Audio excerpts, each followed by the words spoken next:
We are continuing our discussion on the coronavirus or COVID-19 pandemic.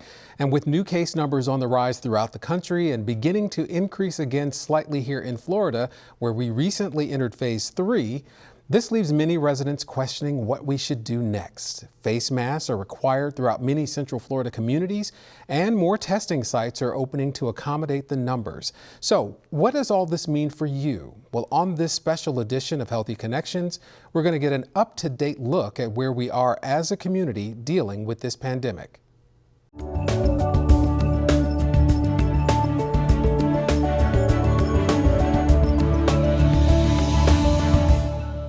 Let's get an update from our local medical professionals, and joining me is Dr. Thomas Prince, Medical Director with the Florida Department of Health in Orange County. Dr. Prince, thank you for being with us today.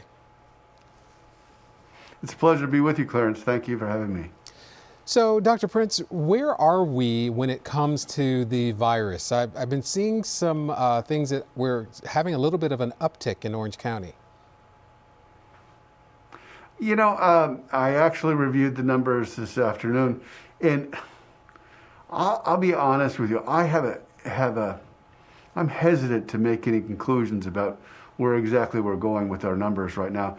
I've seen the percent positivity stay around 5%, and it looks like our ICU admissions are fairly stable over the last couple of weeks. Frankly, we haven't approached what we did during the July and August period of time. But I think if you look kind of over the last 10 weeks or so, I think it looks like, we had a bump in, like I say, July and August. We dropped a little bit, and it looks like maybe we're coming up, but maybe not. I think there's a tendency to overread these things. I think you have to see it in kind of a long view at this point in time. So I'm hesitant to go anywhere, but I think probably day to day you might say there's an uptick. But like last week we had over, I think we had about a day with about 10% positivity. The next day we had about 2 or 3. So the statistics are variable, and I think you get into trouble if you're trying to micro read into the statistics. I think the macro scale is we're going along pretty well for this point. As a country, it looks like we're getting a lot of reports on the news that we're having an increase, and it's certainly continuing to go up. And I wouldn't be surprised if we had a period of rise because the country is loosening up a little bit in terms of its restrictions. But I don't see anything right now that has me particularly concerned for Orange County. Deaths are actually down in the last couple of days, so I'm happy with that. But again, for me, I'm not a big number watcher in terms of this. I like to know what the general trend is. If I could change it from day to day, if I could reduce the numbers, I certainly would. But it's an interesting thing to watch, isn't it? Yes, it is.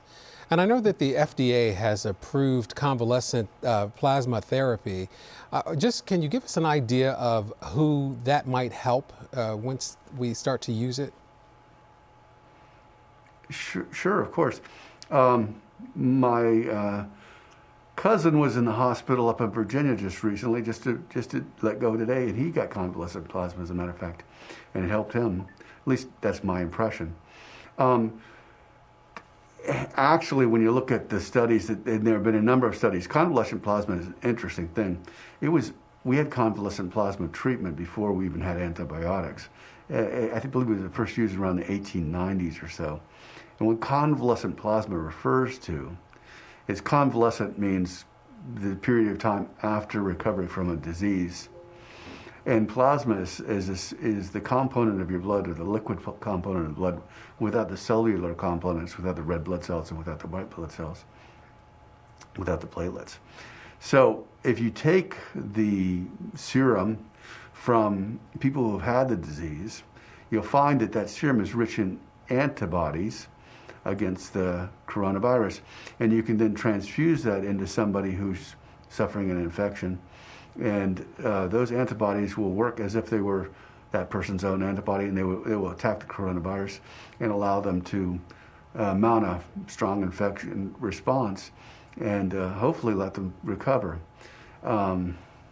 So who can benefit? I think a lot of people can benefit potentially from convalescent plasma.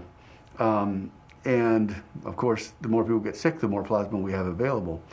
So at this point in time, I encourage people who have convalesced, who have made it past that stage, to see if they can donate, because that could be a potential life-saving thing for those who receive it. So if you have recovered from COVID-19 and you want to donate your plasma, are there any risks involved with that? The donation itself, really, there are no risks. It's like having your doing a regular blood donation. They do something called apheresis, where they actually separate out the red blood cells and the white blood cells and platelets, and you actually get those back. And so they just take the plasma portion, where the liquid and the antibodies and some of the proteins and so forth, and they can get a fair amount off of you, and you can leave with in pretty good shape. You have to rehydrate and so forth, but no, they're not a great risk to them at all, to the donors, that is. No. And I always want to ask our medical professionals what their prescription is for us to moving forward as we start in the beginning of the flu season, and we've also got the coronavirus. Mm-hmm. What do you say to mm-hmm. people just moving around day to day about what we should be doing? Well, I still think that the best measures we've taken so far, and they seem kind of antiquated, but the measures of washing your hands and wearing your mask and socially distancing, these things are helping at this time. Remember, we have a large vulnerable population still out there who could potentially get this disease, and we want to help them. So by doing these simple measures, we have been able to slow the spread of this disease, and may be able to get life-saving therapies and so forth in place by the time it gets to some of these weaker people in our society. Well, I will take that prescription and pass it on. Thank you so much, Dr. Prince, for being with us today. Yes, sir. It's a pleasure. And stay with us. We'll be right back with more.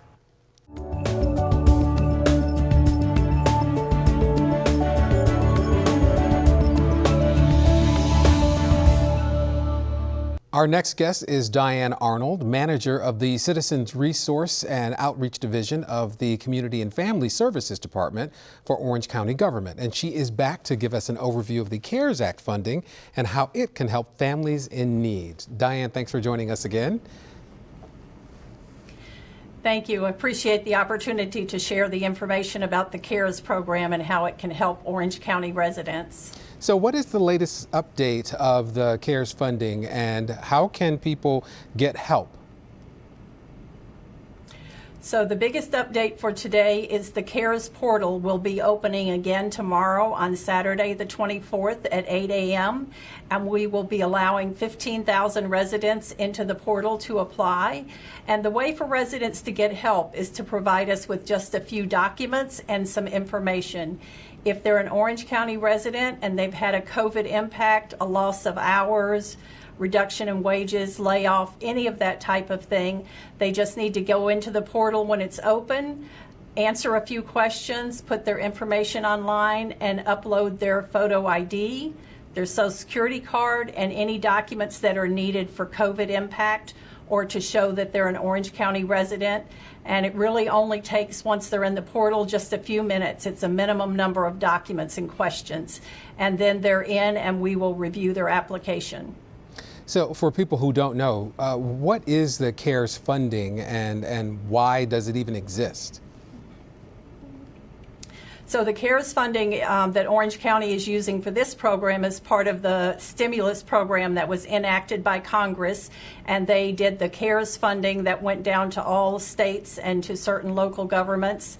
And so one of the things that the Mayor Demings and the Board of County Commissioners decided to do here was to put as much money as they could into going directly to our residents, because we know how many people we have impacted, and we wanted to provide as much assistance as possible. So while there are other programs, we put a major effort into being able to get this funding, $1,000 per household, directly out to the community.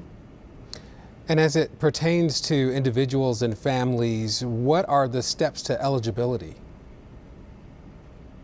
So the steps for eligibility is you're an Orange County resident and you've been impacted by COVID in some way in terms of your employment or loss of income, and then just being able to provide those limited documents I mentioned before: photo ID, Social Security card, COVID impact, and proof of residency. Those are really all the documents you need, and you just apply when the portal's open with that information. And once the portal is open, as it has been in the past, if someone was denied the first time, should they reapply this time? Yes, if you were denied previously because of documentation or those types of issues, you can definitely reapply. The portal opened the last time this month on October 12th, and residents who were denied from October 12th, we've already sent them a denial email letting them know that the portal will be opening again tomorrow and to reapply. And is there for businesses and for organizations, is there CARES Act funding for them as well? Yes, there is CARES Act funding for the small business. That's also being managed by Orange County, and it's on Orange County's website. There's information about both the CARES individual funding and the CARES funding for small businesses. That is on Orange County's website. And once you go to Orange County's website, you will see information there on CARES. You click on the CARES, and it will give you information about all of our programs. And we also strongly recommend anyone that's going to apply for any of those programs, especially the individual CARES program, to go to the website because it has all of the eligibility criteria. It has a frequently asked questions document. So everything you need to know to successfully apply is on Orange County's website. Well, Dianne, thank you for joining us again and for the update on the CARES funding. We appreciate your time. Thank you very much. I appreciate the opportunity. And we'll be right back with more. Stay with us.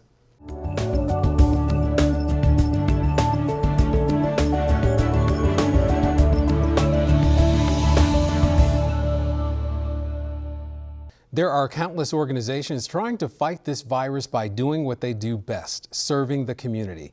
Angela Chestang, manager of Orange County's Citizens Commission for Children, is here to share what they are doing to help those in need through the neighborhood centers for families. Angela, thank you for being with us today. You're welcome. So tell us about the Citizens Commission for Children and Orange County's neighborhood centers. Well, Orange County Citizens Commission for Children was established in 1989. Our mission is to fund, monitor, and evaluate programs and services for children and their families. And we do that through multiple funding arms, but the funding arms that we are talking about today is the Neighborhood Center for Families. Our Neighborhood Center for Families, we call them NCF, one-stop service centers that provide residents with a multitude of valuable services within their community. The neighborhood centers are committed to making the well-being of children and their families a priority. They are located within 13 communities throughout Orange County, and each neighborhood center for families is uniquely designed to address the needs of its surrounding community. And they offer services with flexible hours and family-friendly locations throughout the community. They are made up of nonprofit organizations, government agencies, churches, community groups who work together. They are working collaboratively to address the specific needs of children and their families in the surrounding communities. All of the services that are provided are free of charge, and we offer services such as counseling, case management, after-school programming, employment programming, ESOL services, senior programs, nursing programs, just to name a few. The basic tenets of the Neighborhood Center for Families recognize that every family, regardless of race, ethnicity, ethnic background, economic status, and even their family needs support systems, and that the challenges that children face cannot be seen as separate from those facing their families, nor from those that are confronting the larger community. So we provide services in the schools through the Neighborhood Center for Families. In the community, we can meet individuals at a local library, at the local Starbucks to help provide services as well as in their homes.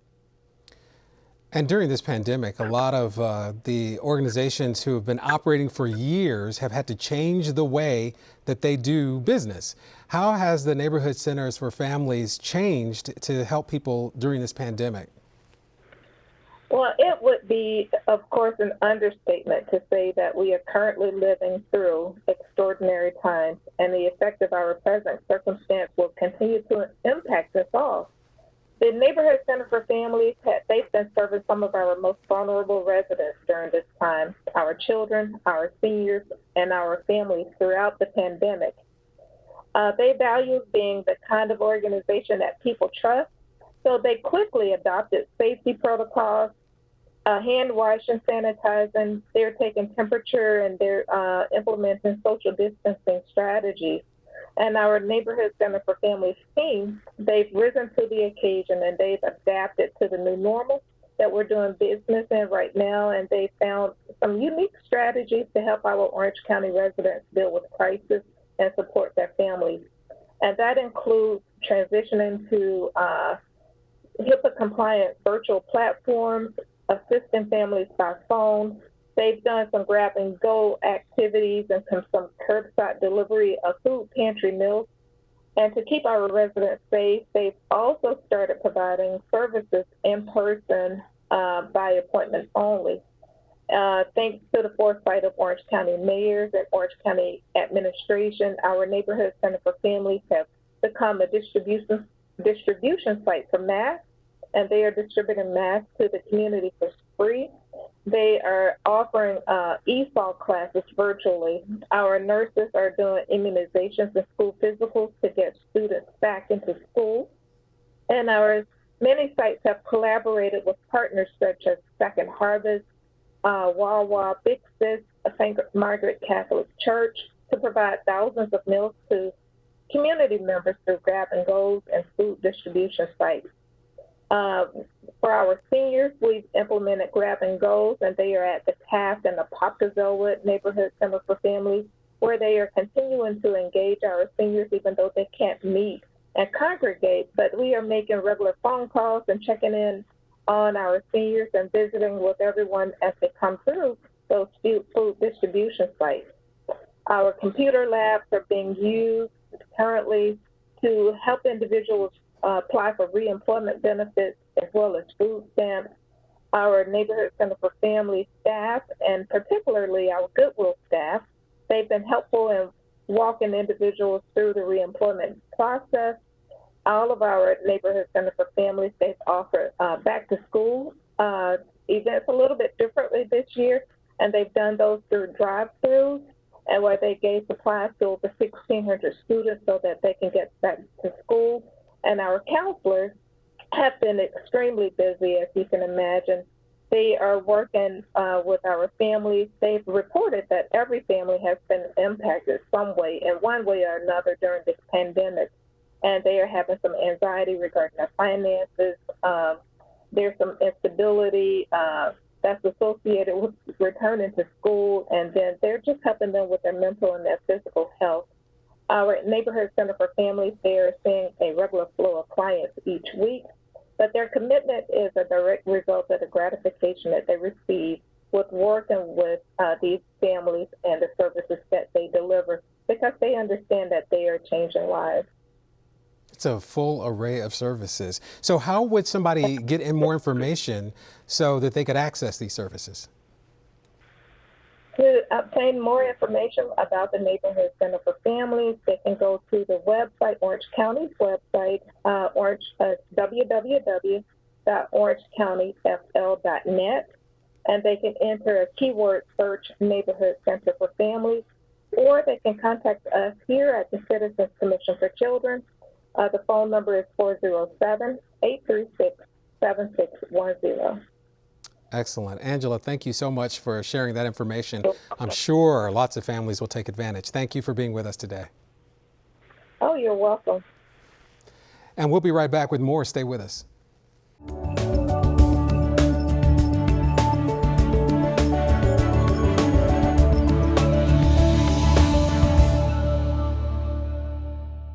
We are continuing our discussion talking about the resources and services that are offered through Orange County's Neighborhood Centers for Families.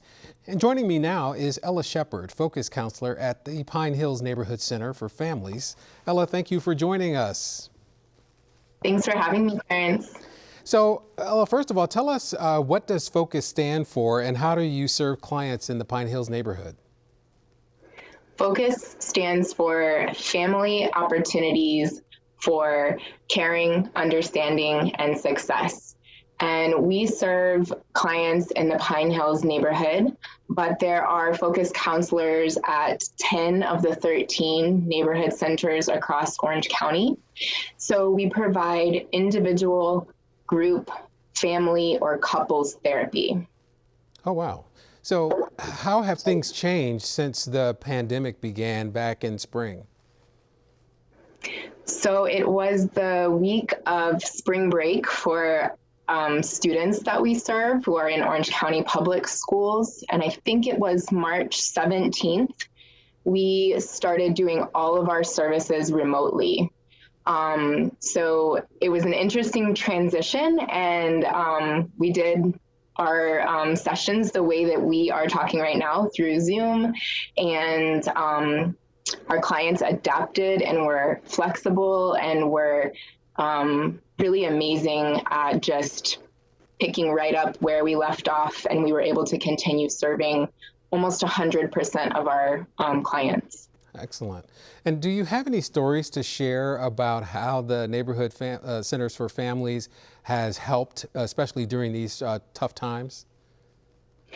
Absolutely. We have expanded our collaboration within the NCFs. So we have partnerships with multiple different agencies. Here in Pine Hills, I worked very closely with Goodwill, our employment specialist, as people were facing a lot of uncertainty about being furloughed and potentially not being able to return to the positions that they had before COVID started. We also have case management, and folks were needing to reapply for food stamps, adjust their incomes, and get more assistance that way, in addition to helping people navigate the applications for the Orange Cares so that they could get assistance in rent and utilities and just the basic needs.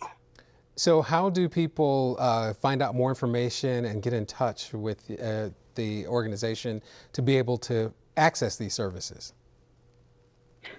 You can dial 211 here in Orange County and be connected to a multitude of different services. You can ask for a specific neighborhood center for family if you're aware of the one that's in your location, or you can request a specific service. Different neighborhood centers provide services based on the needs of the community that they serve. So, for example, here in Pine Hills, we have a large Haitian population, and we have a specific program that helps folks who are navigating immigration, translating documents, applying for citizenship. That's sort of unique to Pine Hills. In Inglewood, there are different programs there, as there are different programs in Buffalo. So you could request based on location. You could also request based on services provided, and by dialing 211.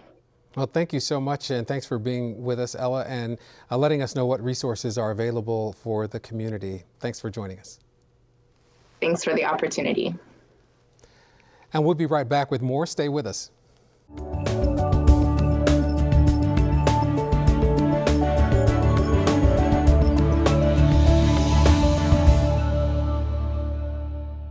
We've heard from a variety of leaders today trying to keep us informed about the coronavirus, from local government, the medical community who's on the front lines dealing with this pandemic, and organizations who continue to serve this community. We are also here to help you keep making those healthy connections. Stay safe.